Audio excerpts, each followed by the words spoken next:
ஒரு chemical reaction கொடுத்துருக்குறாங்க. அதனுடைய heat of the reaction constant ப்ரெஷருக்கும் கான்ஸ்டன்ட் வால்யூமுக்கும் இருக்கக்கூடிய டிஃப்ரென்ஸ் எவ்வளவு அப்படின்னு கேட்டிருக்கிறாங்க.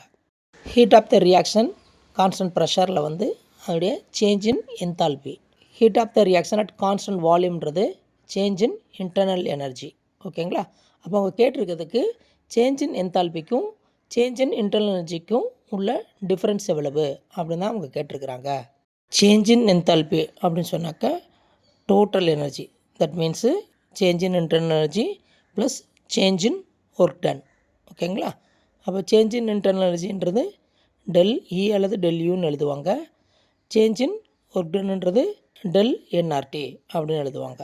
இப்போ இதை ரீஅரேஞ்ச் பண்ணணும்னு சொன்னாக்கா நமக்கு வந்து change in enthalpy minus change in internal energy equal to del என்ஆர்டின்னு வரும். அந்த டெல் என்ஆர்டி தான் அவங்க கேட்டிருக்கிறது. டெல்ன்றது number of moles of product in case minus number of moles of gas in reactant. Calculate பண்ணோம்னா டெல் என் ஈக்குவல் டு -3ன்னு வரும். ஆருக்கு வந்து 8.31 போட்டு டெம்பரேச்சர் வந்து கெல்வினில் போட்டோம்னா ஆன்சர் -7.43 அப்படின்னு வரும். Option A is the correct answer.